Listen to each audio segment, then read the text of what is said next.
자, 마켓 플러스 시작하겠습니다. 시장을 보는 안목을 키우는 시간입니다. 예, 오늘은 전화로 또 연결하겠습니다. 이베스트 투자증권의 투자전략팀장이신 신중호 연구위원 연결돼 있습니다. 네, 안녕하십니까? 예, 안녕하십니까. 네, 오랜만입니다. 네네. 어제 미국 실업수당 청구 건수가 컨센서스보다 좀 많이 나왔어요.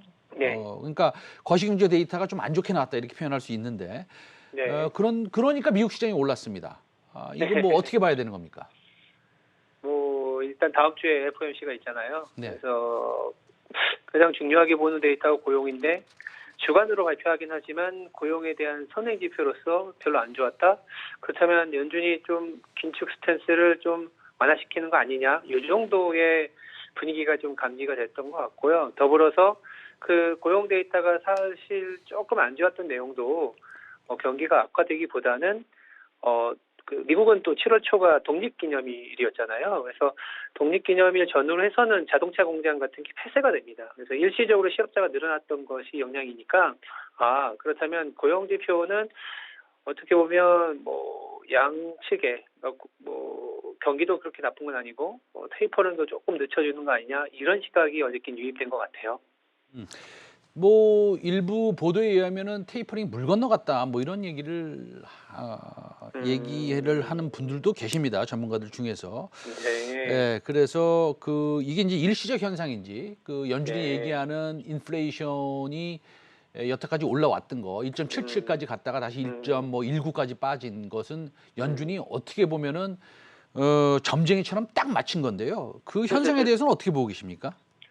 그러니까 일시적이라는 부분은 사실 물가라는 것은 기저효과이기 때문에 한 5월 이후로는 둔화된다라는 거는 누구나 알고 있었어요. 근데 이제 문제는 이제 연준에서 보고 있는 데이터도 이제 물가는 이제는 좀 지나간 것 같아요. 물가가 아니라 고용이라고 보고 있는 상황이고 고용 내에서도 이제 리오프닝과 관련해서 서비스업이 얼마나 빠르게 증가하느냐가 관건인데 일단 그다음 주가 되겠네요. 8월 초에 나오는 고용은 봐야 알겠지만 그렇게 나쁜 숫자는 아닐 것 같아요. 다만 당장 테이퍼링에 대한 얘기를 막 그렇게 해줄 만큼은 아니다. 왜냐하면 지금까지는 그래도 이제 정부의 지원금 효과도 있고 아직 학교가 개학을 안 하다 보니까 이 육아에 소위 말해서 시달리고 있는 사람들이 있어서 학교가 개학하는 9월 시점 그러면 9월 초에 나온 고용 데이터 보고 움직일 가능성이 저희들은 있다고 보고 있어요. 그래서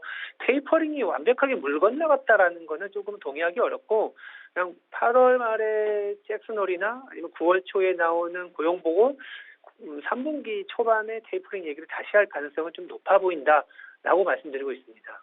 알겠습니다. 네. 그렇다면 테이퍼링은 언젠가 실시는 될 테고, 그다음에 지금 네. 현재 1.2%의 10년물 국채 금리는 이제 어느 정도 안정화됐으니까 일단 우상향으로 천천히 올라갔으면 하는 마음입니다. 만약에 그렇게 된다면 우리가 대형주 지수 플레이에 조금 더 집중을 해야 되겠습니까? 아니면 아직도 개별 종목을 조금 더 신중히 선택하는 것이 조금 수익률 제고에 더 나은 방법이라고 생각하십니까?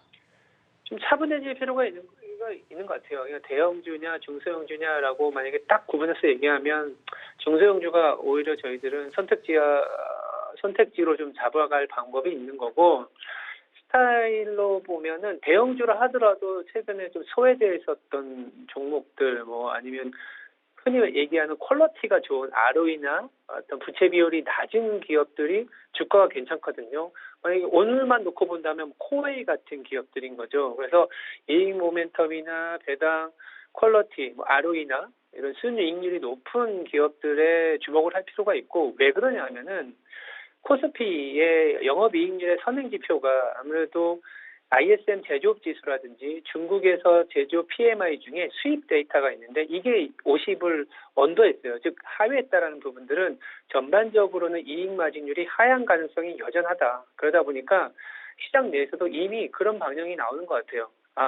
퀄리티 즉 ROE, 순이익률, 에비타 마진 같이 좋은 기업들의 성과가 굉장히 잘 나오고 있고 이미 반영을 하고 있다. 이런 쪽으로 조금은 관심을 갖자라고 얘기를 드리는 겁니다. 팀장님 어저께 이제 유럽 네. 쪽을 보니까요. 네. 유럽도 미국만큼 사실은 중요하지 않습니까? 중요합니다. 그렇죠. 근데 유럽 중앙은행이 이제 금리를 동결하고 제가 그 데이터를 좀 보니까 유동성 공급은 전혀 네. 사실은 그 테이퍼링 근처에도 가고 싶은 마음이 없는 것 같은데 사실 맞습니다. 이런 것들은 주시장에 좀 도움이 되지 않겠습니까? 당연히 이게 나쁜 건 아니에요. 음. 나쁜 건 아닌데 지금 와서 생각해 볼 때는 정책적인 정상화와 다른 그 은행과의 속도가 중요합니다. 무슨 얘기냐면 유럽 중앙은행이 어쨌든 정책을 펼쳤을 때 영향을 가장 많이 받는 게 유로화잖아요. 그래서 유로화가 약세를 보인다라는 개념에서는 자기네 독일의 기업이나 수출 기업들은 좋은데 유로 약세로 인한 달러 강세가 나타났을 때는 외국인들의 한국 내지는 이머징으로의 자금 배분이라든지 어떤 전체적인 물동량에서는 또 굉장히 조금은 어떻게 보면 네거티브까지는 아니더라도 좀 답답한 흐름의 시장이 연출될 수가 있는 부분입니다.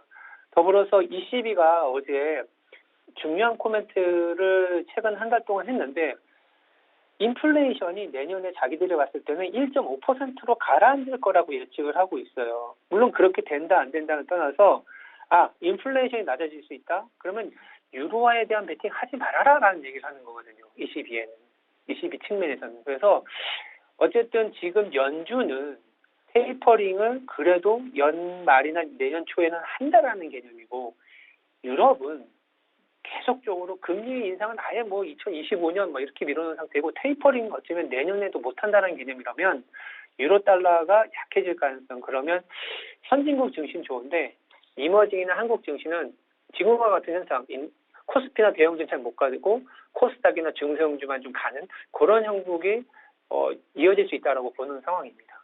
마지막 저 질문 한번 드릴게요. 네. 그러니까 사실은 유로화랑 원화랑의 동조화를 저도 지난 20년 동안 계속 네. 지켜봐 왔는데 유로가 약해지면 우리나라도 약해질 수뿐이 없더라고요. 어차피 네. 상대적인 거니까. 그렇다고 본다면은 코스피보다는 코스닥의 개별주가 사실은 더 아웃퍼폼 할 수 있다라는 거에 전적으로 네. 동의를 합니다. 그러면 그 한 가지만 더 여쭤보면 이제 FOMC 열리잖아요. 이때 맞습니다. 테이퍼링에 대한 구체적인 얘기가 나온다면 시장은 네. 충격을 받을 수 있겠습니까? 아니면은 시장은 무덤덤할 것 같다고 생각하십니까? 테이퍼링에 대한 얘기가 나온다 하더라도 이미 시장에서는 거의 7개월 동안 진행이 된 거라고 저는 보고 있고요.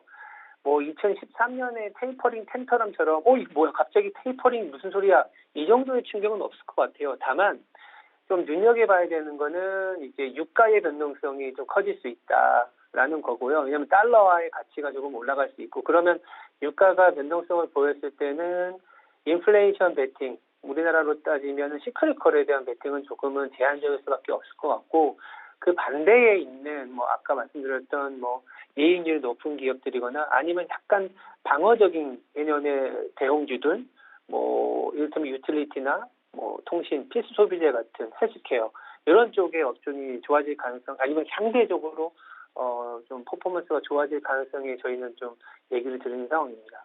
알겠습니다. 오늘 말씀 네. 잘 들었고요. 제가 한번 정리를 네. 해보면 네. 코스닥 중소형주 쪽에 퀄리티 주식이나 성장주가 사실은 네. 우리가 선택할 수 있는 리스트에 포함이 돼 있다. 이렇게 좀 이해해도 되겠습니까? 네, 맞습니다. 네, 알겠습니다. 지금까지 그 이베스트 투자증권 죄송합니다. 네. 네, 신중호 투자전략팀장님이었습니다. 네, 감사합니다. 네, 네, 감사합니다. 네.